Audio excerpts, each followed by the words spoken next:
Hey, welcome to the Wisconsin Drunken History Podcast. We are your hosts, Eric Sturgeon. And I'm Russell Sari. This podcast is about all things Wisconsin, history, music, culture, and beer.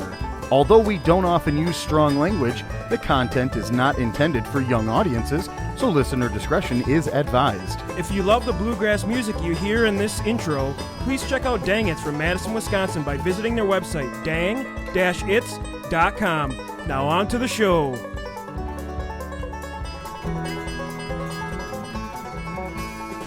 Hello and welcome to another episode of Wisconsin Drunken History Podcast, your weekly dose of the Dairy State. We are, of course, your hosts, Eric. And I'm Russ. And today we are talking about another excellent and iconic sausage made right here in the state of Wisconsin. We are talking about Klement's Sausage Company. We have great Wisconsin music from Count This Penny. We have another Brewski Reviewski, another installment of How Many Locos You At, as well as an interview with another great brewery, which is Full Mile Brewing and Kitchen. Awesome. Pretty rad. Great beers, man. Yeah, have never been disappointed with them. So, as always, please, go on to our social media, or wherever you choose to listen to this podcast, whether that be Spotify, Apple, Stitcher, all that stuff, or YouTube even. Please rate, review, subscribe, follow us, hit the bell on YouTube to get notified when there's new stuff dropping. It is definitely a fine little podcast we run here, if we do say so ourselves. And yeah, it's independent. Yeah. Local. Yeah, right on, brother. We try to keep the lights on ourselves here. So, and if you enjoy this, please invite your friends or family to also tune into this Wisco fiasco, if you will, Wisconsin Drunken History Podcast. And hey, if you're really digging it too, you can actually swing by our website, which is wisconsindrunkenhistory.com, and you can find links right to our TeePublic page to go ahead and support by buying some merch, whether that be clothing you can wear or cool printed gifts for the house or for the family. Yeah, we wanted to drop another note too that our Patreon is now up and operational. Yeah. However, we don't have any content on there. But if you want to be one of the early subscribers, we are kind of offering, if you do subscribe early, we're gonna give you a can koozie. We'll come and meet you somewhere, grab a couple brewskis, maybe talk some Wisconsin history, load you up with the can koozie. We're gonna have some really good extra content coming up. We have some plans in the works to go out and actually film some of these, brewery tours. Our friend Jesse's Liquor Kitchen. Yeah, it's gonna be a good time. Yeah, we have some little short skits that we've been sort of writing and trying to produce ourselves, and so a bunch of different stuff, as well as for the top tier, we will be doing live Q&A answer sessions via the internet as well. So we'll log in, do a live. We'll tell you when it is. We'll probably put that out on Facebook and Instagram to let you know what time we're going to be logging in. You guys jump on in and we'll answer whatever questions. Russ and I might even play some tunes on there. Yeah. We're very horrible musicians. So don't expect anything high quality, but it'll be a good time. And yeah, it helps us kind of keep the lights on, keep our servers going. We're not looking for $1 million here, really. Yeah. We're just trying to keep the lights on and pay for our servers, and anything you guys can do will help us out a ton. So. By no means are we quitting our full-time jobs. And let's just put it this way. The world needs us to do more than just this podcast thing anyway. Yeah, exactly. All right, so let's go ahead and jump right into the story of the Klement's Sausage Company. So for many in Wisconsin, we all have choices to make, and one of the big choices we got is sausages. Where are we going for these bad boys? You got Singers, which we talked about. Yeah, Klement's. But another Milwaukee staple we have to talk about is the Klement Sausage Company. Nothing's more iconic to me in Milwaukee than Klement's, right? Absolutely. It's huge. They were the original, sausage races, which I know we're going to jump into that. Yeah, I don't want to get too ahead of myself. Yeah, exactly. And so the story starts with the Badger State Sausage Company. It would eventually sell in the Klement's family on Lincoln Avenue, which is on Lincoln Avenue on the Milwaukee South Side. And Eric, I know you've been there. You know where it's at. You used to live right over there, yeah.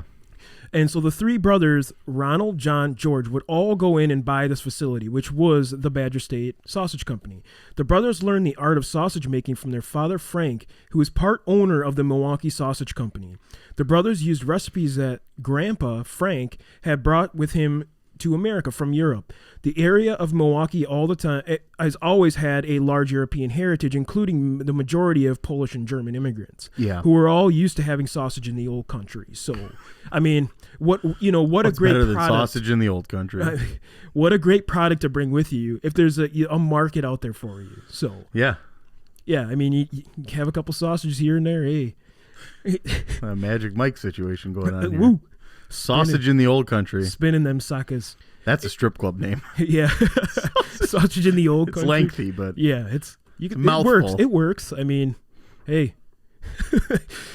In 1958, the company was renamed to what we know today as the Klement Sausage Company. Originally, the shop only employed 6 people, and all the products would be made in the small kitchen. But the company grew quickly, thanks to all the brothers using their skills to expand, where brother Ron was a salesman, George was an expert sausage maker, and John also dealt with all the administration items. And his nickname was Jack. So we might refer to him as Jack just so you know who he is. Yeah. John's son even stated in 2002 that John, could bring the organization together so it could work like a finely tuned machine. He was able to get the personnel and put them in the right positions to make the company grow. I mean, that's honestly that's the crucial beginning workings of any successful company is having somebody in the position of management that can put the right person in the right task. And that's the one thing I struggle with is having that 10,000-foot view. It's why I'm not a manager. Yeah, you know what I for mean? sure. It's that's why, actually a really good way to put it. I mean, I can't view things in the wide perspective. I'm the detail guy. It's why I'm an engineer. It's why I work on the small minutia. It's who I am. I don't think I could be a manager. Very detail oriented, but not in a way that you could see the future. Exactly. So in the 1960s, they would expand the Lincoln Avenue site to be a full-scale factory and would continue to become a larger and larger Milwaukee staple, offering about 700 different varieties of sausages and meat products. Wow. Yeah, isn't that crazy? That is nuts. When the 1980s hit, the event we all know and love, the sausage races, was introduced to Miller Stadium. But before that was actually County Stadium. Yeah. I've been to both. Milwaukee County Stadium. I know recently with the switch, Klement is no longer the main supplier of and Johnsonville Brats has taken over. Yeah. So I think they're Johnsonville Brat races now. They are something like that. But for me, I remember the Clements races as a kid, and I still call them the Clements races. Actually, Eric had to correct me recently because I still thought they were the Clements sausage races. And I remember all the names, including the hot dog, the bratwurst, Stash the Polish, Frankie Furter, baby. That was my guy, Frankie Furter. They introduced chorizo. And Guido, the Italian. But and then they introduced, like I said, chorizo. Yeah, there was a chorizo recently. one. And that was because of Clements. And he was kind of like a Spaniard, right? He was kind of like... Yeah, Johnsonville doesn't really make a whole lot of the I don't think chorizo product. I think maybe recently they got into it, but Clements has always been producing that kind of stuff. And we've talked about delicious. We've talked about this too. I don't hate Johnsonville brats, but it's a lower quality brat in my opinion. It's not as finely crafted. It's not. And I would choose a lot of sausage products over Johnsonville. Yeah, I mean, if I'm having a lot of people over, like I said, I would get a Johnsonville brats because they're cheap. You can get I'd go to Costco and I'd get the big box of Kirkland. I would go to Festival and get their big brat pack. I mean, honestly, Johnsonville just to me is one of the lower quality meats. I agree. I don't really enjoy the flavor. For me, Clements and Usingers are the two I usually go to. I like the finely crafted sausages, honestly, and brats and meat snacks and all that stuff. So. And recently, I have been doing the festival brats. When I can find good Klement or Usinger, sure, but they're not always around, and generally they're overpicked because they are the first go-to for a lot of families.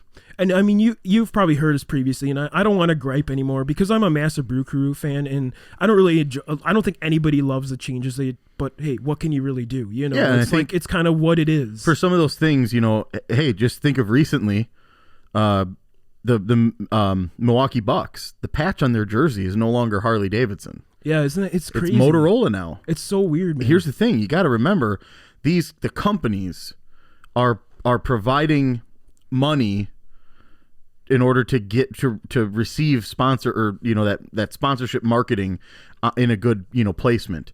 If they chose not to do it, well, then that's the company's fault. Right. Milwaukee wasn't taking the highest bidders. In fact, over 3 or 4 years ago, Miller had a chance to go ahead and extend their naming rights of the stadium. They didn't, and that's direct result of them not being really a Milwaukee-based company anymore.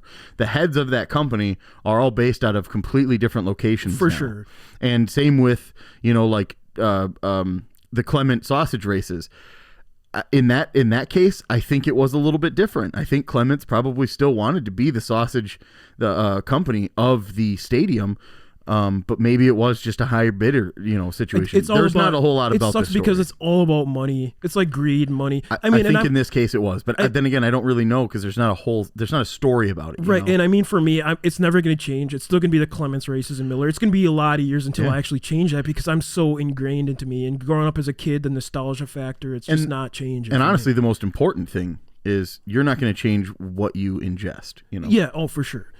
In 1985, they built a butchering facility to have all the processed products all done in the Lincoln Avenue plant, which is it's all to have all that butchery right there and have it fresh coming right to the customer is incredible. Yeah, instead of having to travel it unpackaged from a facility where they butcher to a facility where they, it doesn't have to go in a refrigerated truck, so it's all fresh and ready to go. It's really good. In 1988, another expansion would occur, and they'd build an 85,000 square foot distribution center and warehouse on Chase Avenue, just a few blocks away. That's the one I know because it's literally just south of Bayview. Exactly. And you can actually walk into that place, and they have a little retail center.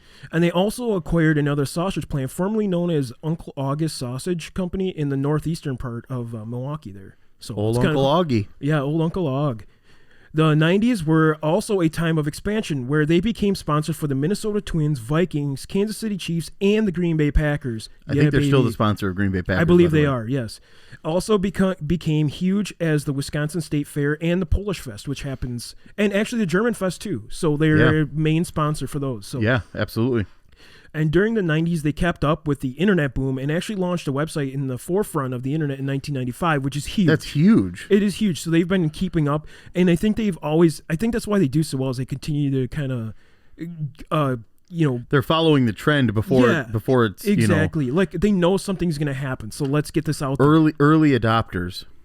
And they also continued expanding the lineup, including turkey products and things like the ham snacks, just to keep things fresh and new. Yeah. And they also paired up with Cisco, Reinhardt, and Sazza, which are like our main distribution, like our refrigerated trucks, big distributors. Reinhardt is providing food services for a lot of different bars, restaurants, and Cisco as well. Exactly. So in 1996, they celebrated 40 years as a company, and the Milwaukee Zoo, they had a company that now employs 350 employees. So they had like a big thing at the zoo, which it's a big feat. I mean, when your company goes which there, we would have probably been there at that time doing field trips and stuff. Oh yeah, that's early for me. So yeah, I was 10 years old. So yeah. One of the original member brothers, George, passed away in 1996, who was the vice president and product supervisor. Jack, or John, as we said previously, his nickname is Jack, and everyone knew him as Jack, was the only brother left at the plant, and he acted as reigning president. Wow. And the company continues to include family, as John's sons, James and Jeffrey, came onto the company in the new era that we're in now. And Eric, this is kind of a funny piece of Clement's history here. In 2003, do you remember when the Pittsburgh Pirate baseman Randall Simon took a whack at the old Italian sausage there? I do. It was a huge deal. And in fact, I think it wasn't just a fine that he had to pay. There was something else that he might had have to been do suspended too, honestly. But I mean, like, what if, that's like the true beating the meat, dude. Like, that's like actually beating the meat, or like whacking your sausage, dude. I mean, that was pretty crazy. And the nice thing is that those suits have a lot of open space above where the actual, like, the person wearing the costume, it's above their head. Right. And so I think, Randall probably assumed, this will be funny. I'll walk out here. And it was supposed I'll take to a be whack. a thing. It'll hit this sausage costume. It's not going to hurt anybody. But at the same time, when you're wearing a costume like that really, it really reduces your mobility, and you also can't see out of the corners of your eyes in that suit. So it probably still startled that person, and he definitely deserves everything he gets. You know, I mean, it was supposed to be funny, like he was just taking a shot at a fucking dog. You know what I mean? It's funny. Like, I mean, it's funny, is. but it's like, dude, I wouldn't want to be that person getting hit with a fucking baseball bat, running in circles. Right. You know, like fuck that. So I'm going to continue on here. Their jerky and meat snacks began to rise in high popularity, and I fucking love these things, dude. I snack on them all the time. I've had hundreds of them. Oh, yeah. The little so sausage nibs. And oh, whatever. yeah, and they got the, like, the cracked pepper, like, turkey ones, the jalapeno with the cheese in them. They're freaking phenomenal. They're amazing. Absolutely amazing. And they helped continue the company grow in the late 90s, and they kept expanding, including a $2 million processing facility, and they continue to grow today. Founder John Klement did pass away in 2002 at the age of 84 and continued to run the company until his day of passing, which is pretty incredible. And today, his sons James and Roger are co-presidents in the company, and they keep continuing to grow and keep to time delivering amazing, high-quality, delicious snacks and products. And just knowing this started in my backyard and distributing, you know, throughout the entire U.S. is just awesome to me. It's just amazing. Yeah. I know for me, like when I go to Farm to Fleet, I literally snag a couple packs of these. Oh, for sure. I've really been cranking the pepper jack snack sticks and the cracked pepper turkey ones. All the cracked pepper stuff I love. They're super good. They're freaking phenomenally crafted Yeah. and just delicious. And always, you got to get the summer sausage log, too. You got to have that big chief in your freaking... Dude, put in your pants, makes you look like you're packing heat. When you're going home, throw it in your... Don't try to steal it because nobody's going to be fooled. No, like when you get out of the store, slip it down your drawers, man. It looks like you got a big old... You're packing some heat. Yeah. Take it home and snack on that sucker, dude. Yeah, hey, if you're single and ready to mingle, I mean, there's no better way to fool a potential suitor than, you know, slide a Clement snack log. I'm fucking hung like a snack log, baby. And yeah, I know, Eric, you were talking about the Clement's outlet too, which is like the distribution It's right on facility. Chase. And yeah. you guys probably went there quite a bit then, since you lived right over there. Like once every 2 or 3 weeks, we were there, like stacking up and stocking up on meat products. I mean, and not that it's like a whole lot cheaper or anything like that. It's just like you're going direct to the source. For sure, you're getting it fresh from the factory. It's amazing. Sick. But yeah, I mean, like, and they have huge bags of those snack nibs. Those are so gigantic good. Like bags. A beef, like straight up beef. Yeah, oh, it's cool. like a 50-pound bag of this thing. That's awesome. What was one of your favorites? Do you have like a memory one? I mean, for me, I said the teriyaki snack sticks. Oh, hell the cracked pepper Teriyaki's stuff. phenomenal. Sriracha now. Oh yeah. man. And then just their normal regular bratwurst. Nothing added. I don't want what they consider to be beer brat. I'll do that. Yeah, for sure. Let me do what I want to it, and that's what I really like about Clement's is they don't push that on you, and that's not the biggest the biggest marketed product. It's just their standard bratwurst is what they push. So yeah, exactly, and that's going to conclude the main segment for today. Yeah. And now on to our music segment. Well, I wanted before we jump off, the one thing I wanted to say was the racer that was hit in that sausage race incident. She was wearing the Italian sausage costume that day. The baseball player Randall Simon, as we mentioned, from the Pittsburgh Pirates, was questioned by police. Later fined $432 for disorderly conduct. Oh snap! The MLB suspended him for 3 games and fined him $2,000. Oh snap! And then he issued an apology and gave an autographed bat to Mandy Block, the one who was in the costume. Man, that's and nuts. in addition, later that year, Mandy Block received a complimentary trip to Curacao, which is Simon's home island in the and that's a little creepy, but hey. Well, but so the tourism board was the one who oh, okay, so it wasn't like to his house or like creepy or something. Okay, no, it was the Curacao tourism board. Oh, come to my house, I'll show you my baseball bat. Yeah. Like, you know what I mean? Like, that's a little creepy, but definitely that's cool. really cool. That's cool that he went and apologized and actually did a formal apology. And that the island of Curacao says, hey, you know what? Come here. See that we're not all, ready to smash you in the brain with a baseball bat. Yeah. All right. Now nobody wants to have their meat beat like that. So, but yep, onto the music segment. All right. So we have another fantastic musical artist. This one is from the Madison, Wisconsin area. Absolutely fantastic stuff that we've heard so far. It's another one of those ones that's difficult to choose what one to kind of throw in there, and I think we had a little bit of help from them too. Luckily, select. I kind of reached out and they gave me some suggestions, and I kind of really love this song it's like folk Americana kind of folk duo, and just really well crafted.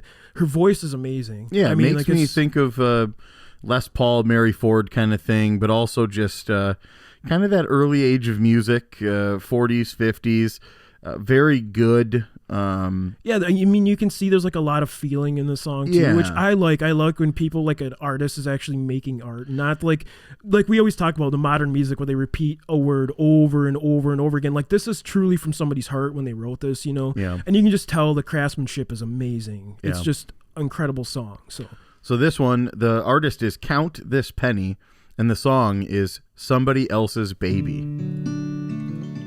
I bet you think I'll cry for you forever. I bet you never sleep alone at night. I bet you tell them all the time that I'm just crazy. I bet they think, well, probably he's right. You're somebody else's baby. You're in somebody else's arms. Somebody dancing side stage. Yeah, you're somebody else's star. You took what you wanted and left me crying in the dark. To be somebody else's baby, watching my world fall apart.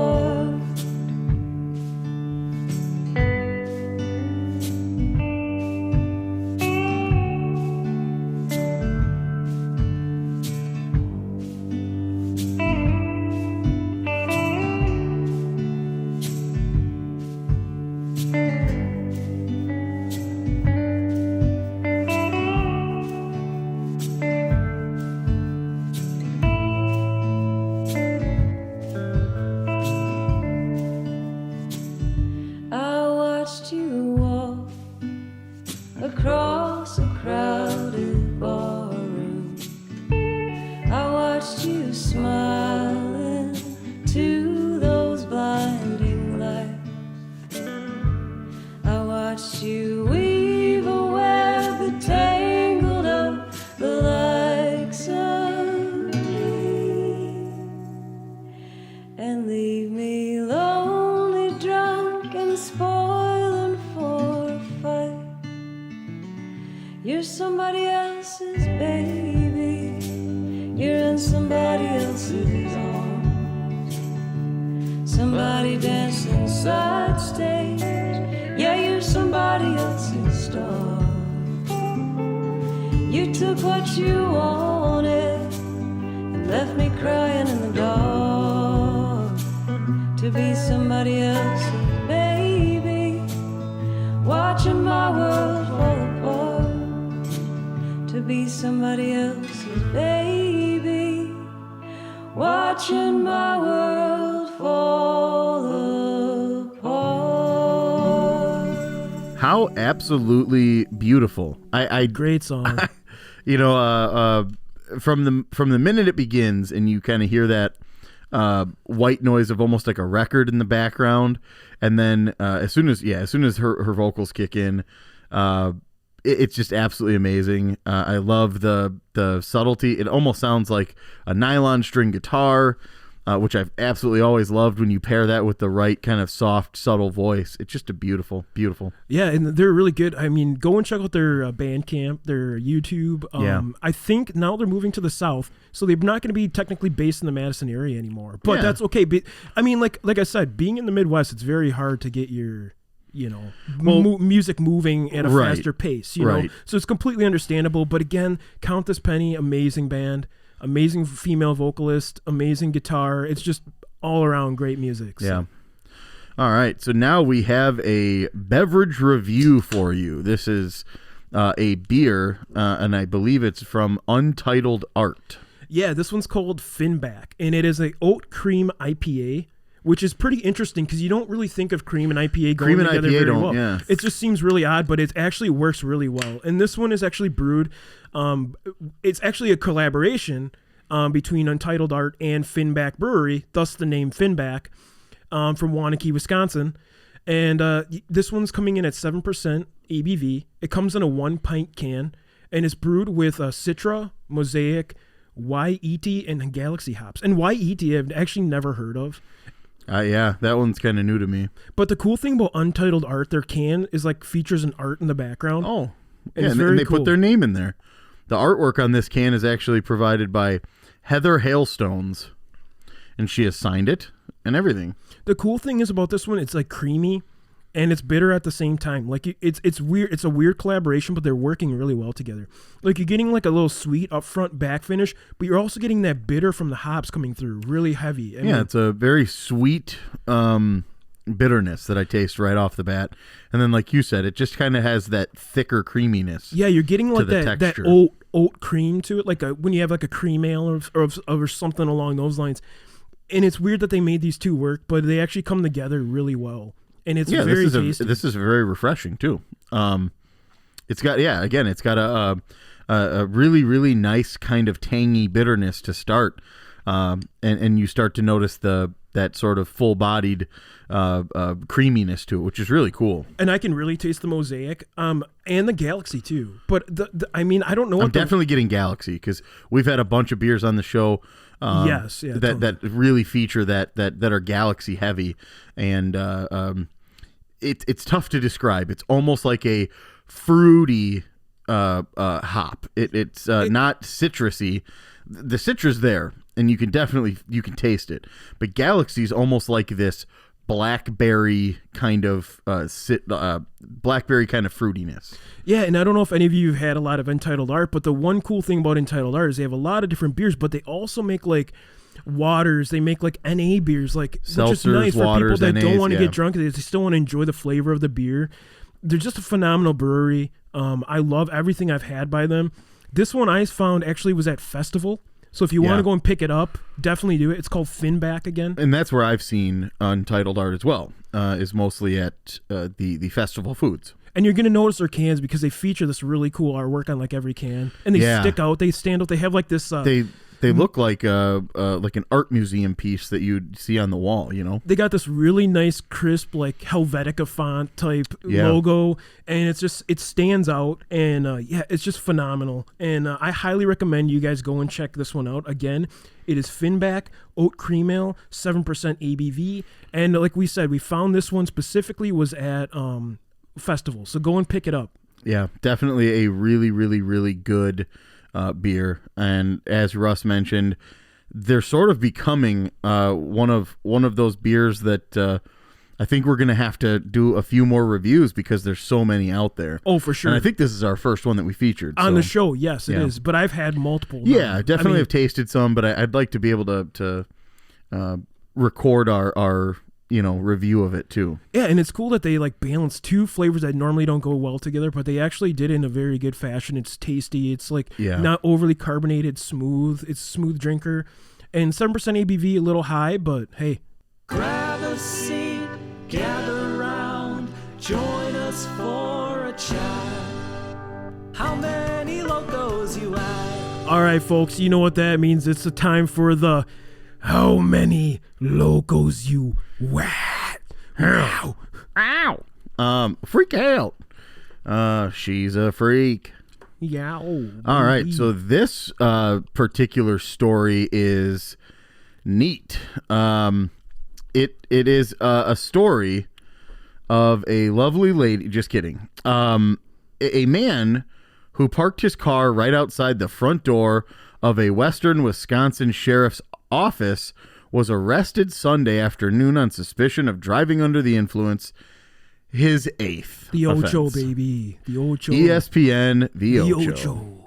So, the Wisconsin Department of Transportation says that a state trooper was called to the Burnett County Sheriff's Department in Siren to check on the driver of a vehicle, which was parked right outside with its doors and hood all open. It already looks sketch.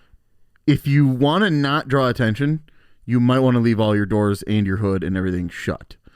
The troopers soon noticed that the driver, a 49-year-old Shell Lake man, appeared completely intoxicated. He was arrested after failing all of the field sobriety tests and taken to an area hospital for what they call a blood draw.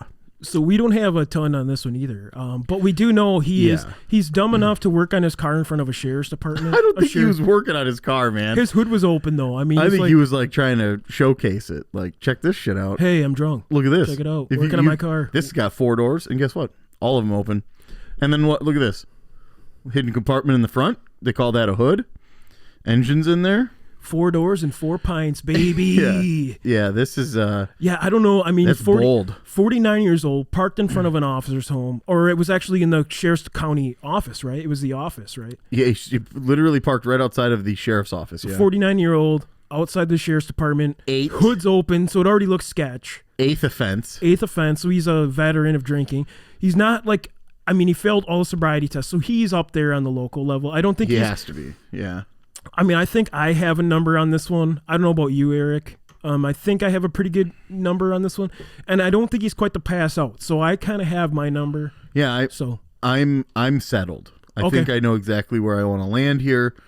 And again, for those listening, the math behind this whole operation is 1 can of Loco contains 4 Locos.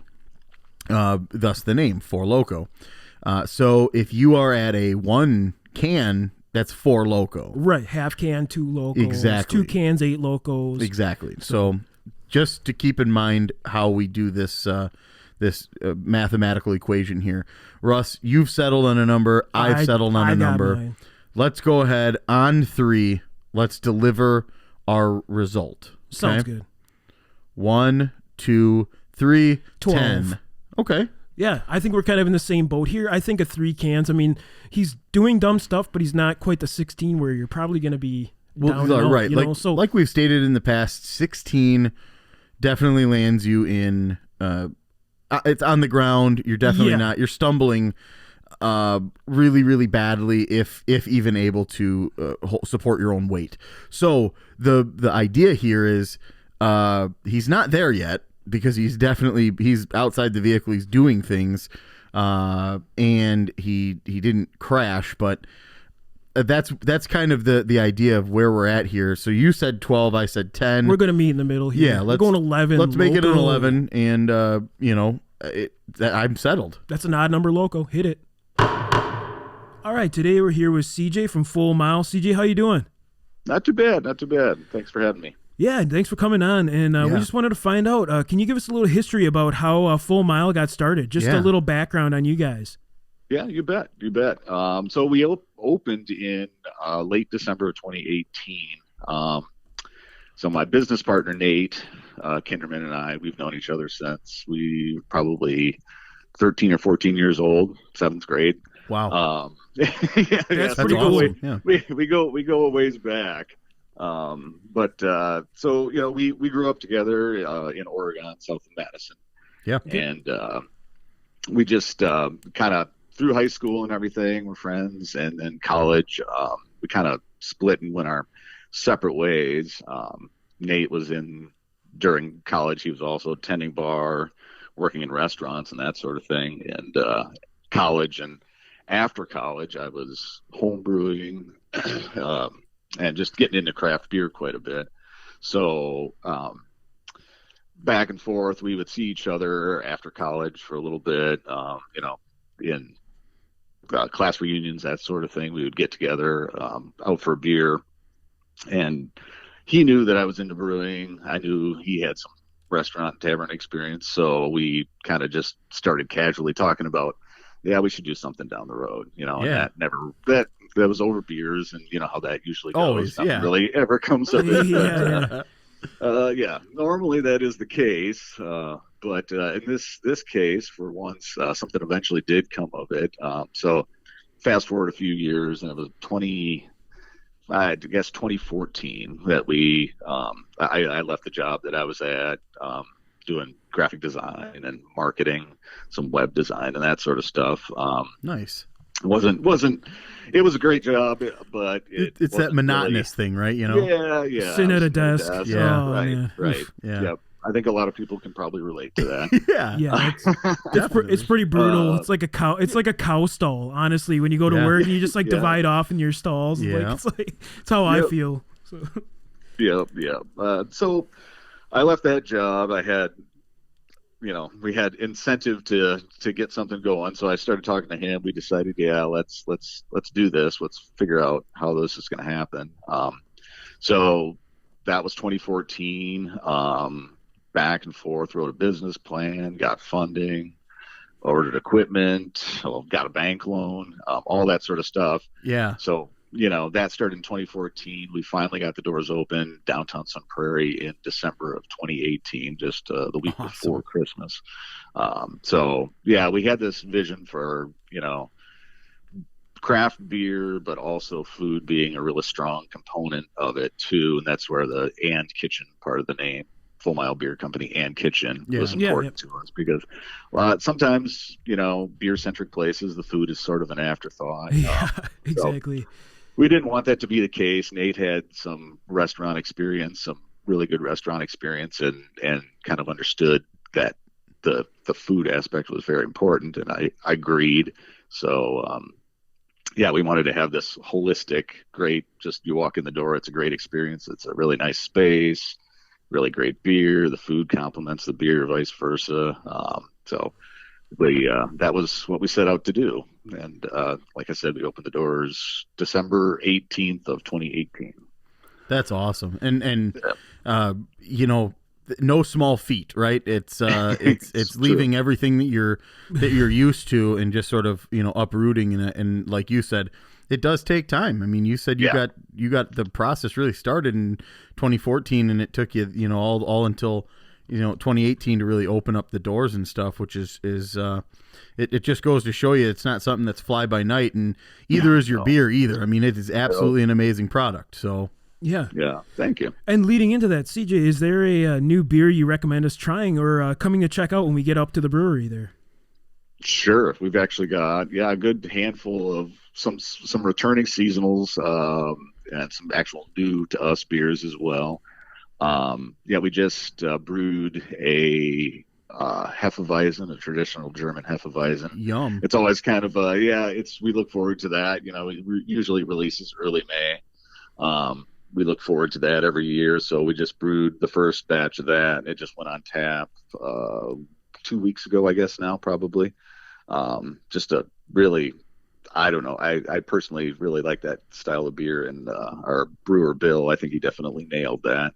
That just went on tap. We've got a big, it's not quite a double IPA. It's about 7.7% ABV, nice. But big IPA called Ghost Teeth.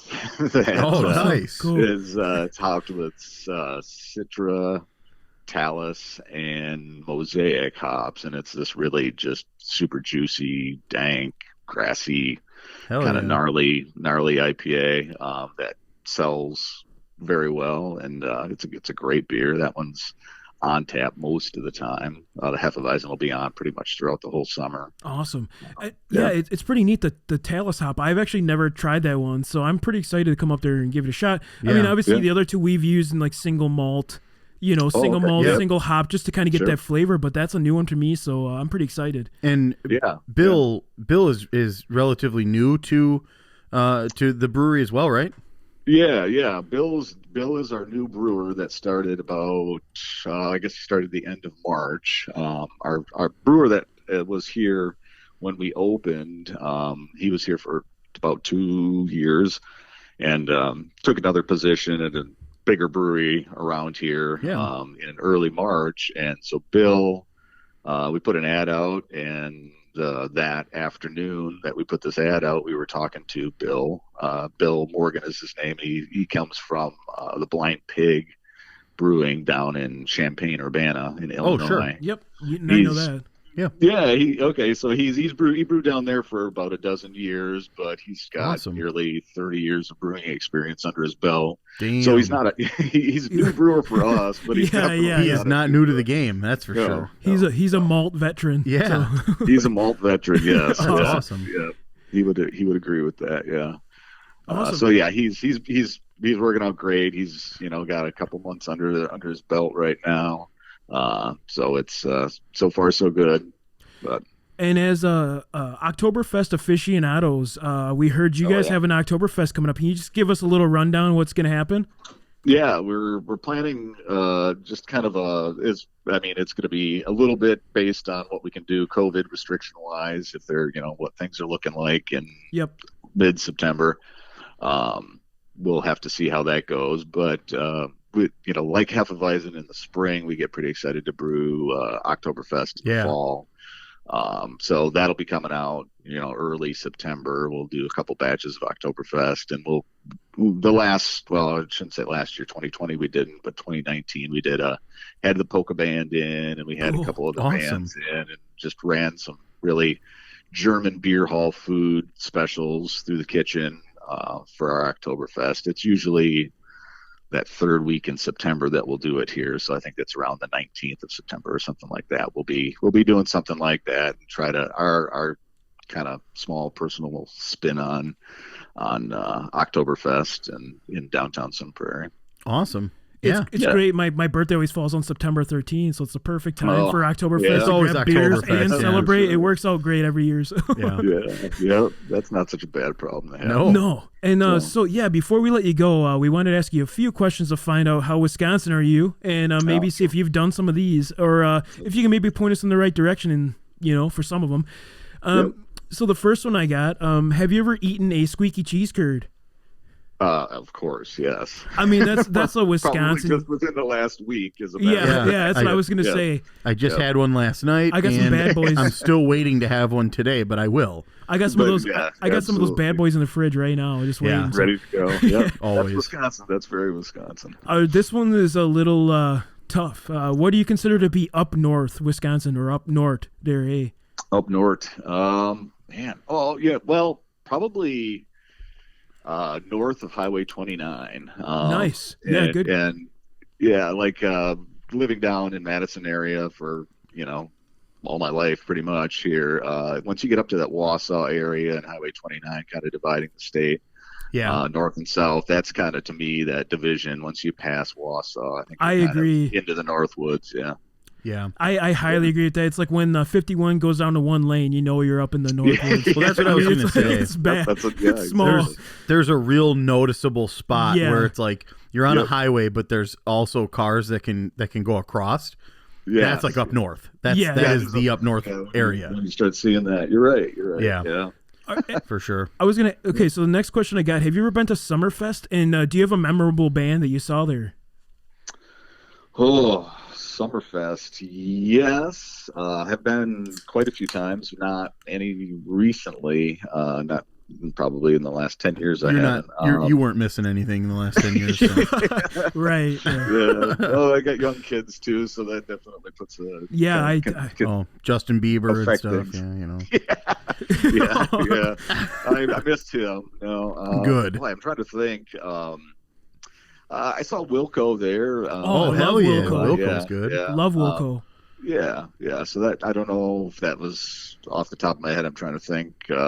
Did see Neil Young there too years ago. So, nice. So I guess those would maybe constitute. That's awesome. Yeah, those are both classic and noteworthy bands for sure. Yeah, I saw Neil Young just maybe 2 years ago at the Riverside, and he put on just the most incredible show, as I think he always does. But he was meandering the stage as if he didn't have a set list at all, and he just had all of his instruments at different locations on the stage, and he would just like wander over to a thing, new guitar or a piano, and then it just like a song just fell out of him at every moment. It was just fell out of him. So good, and I don't think he's wavered on his quality. So yeah, Neil Young.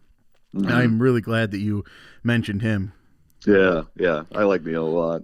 Yeah. Now, no, you're from the Madison area, and you said you've been there basically your whole life. Have you ever participated in the jump around at Camp Randall? I have, yes. Good. Yep, Awesome. absolutely. That's something I hope to cross off my list soon. I've been in Wisconsin for 30 plus years, but for some reason I just have never been to a Badger game at Camp Randall. So I've been to a few jump arounds, sucking down fish bowls at Wando's, and not remembering jumping around. Fish bowls at Wando's for sure. Fish bowls at Wando's. I don't know if you necessarily have to do that too. That's a thing. You might want to just do taper one off. and then maybe do the other a different day. Exactly. Yeah. All right, next question. So do you guys have a beer that you recommend using in beer brats, specifically a full mile beer or something that you recommend? Yeah. We've got a couple, and it kind of depends. We've got one beer called our Settle Down Light Lager that we keep on nearly year round. We brew it for a tavern downtown Madison called Settle Down Tavern. So we kind of make their house beer. We serve that there, and then we also serve it in-house here. But that's a light lager, a little bit of corn in the grist. That one would be a great boiling brat beer. Awesome. We also usually have like a more malty beer, either a Scotch ale. Right now we have an amber ale on. So we've got, generally have one of those darker colored, more malty beers that probably would work just as well too. Nice. Yeah. So I got two more questions for you. The next one is, have you ever been to a supper club? And if so, do you have a favorite or one you recommend? Supper club. Yeah. I mean, there's actually the one I can kind of think of off the top of my head right now would be Toby's in Toby's is McFarland. Awesome. Yeah. We hear Toby's a lot.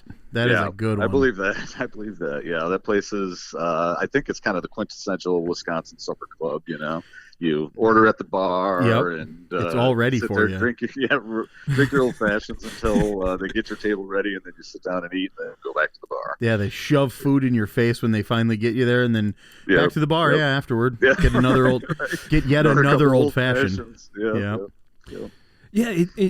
I know for Madison, the Tornado Room is pretty good. I actually enjoy that place. Yep.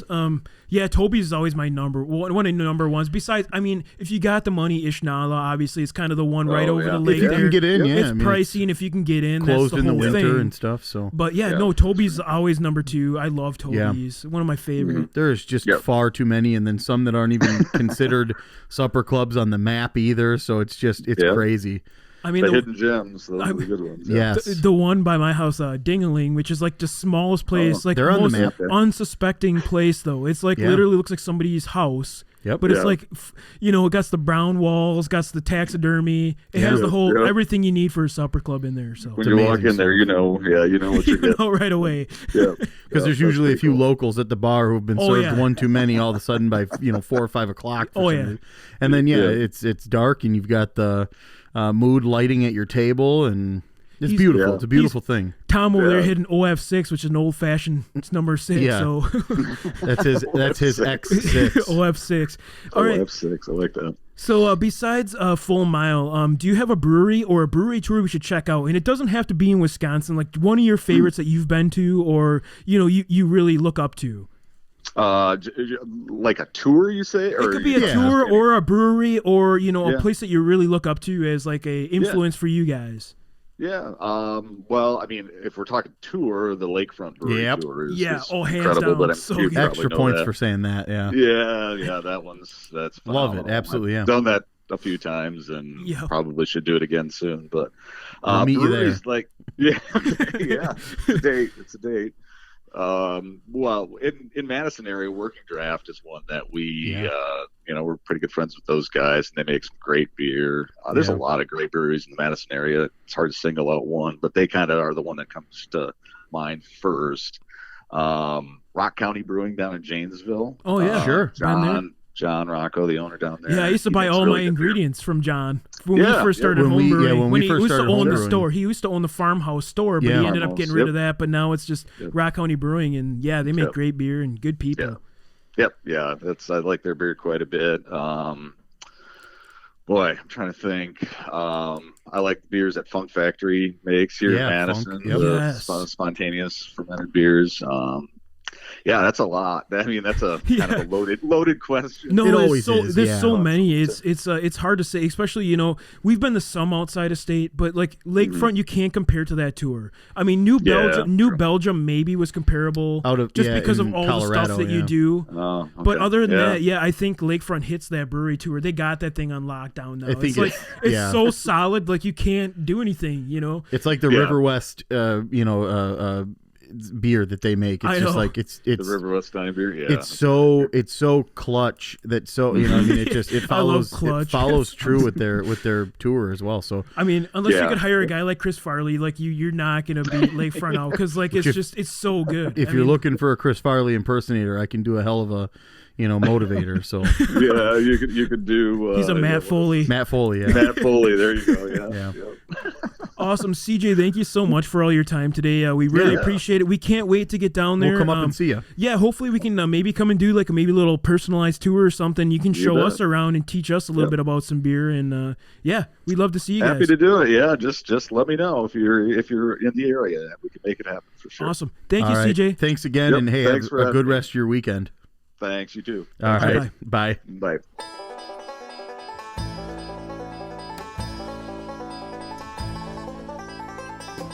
All right, that concludes this episode of Wisconsin Drunken History Podcast. If you enjoyed this vulgar display of Wisconsin, please like and subscribe on whatever streaming platform you prefer.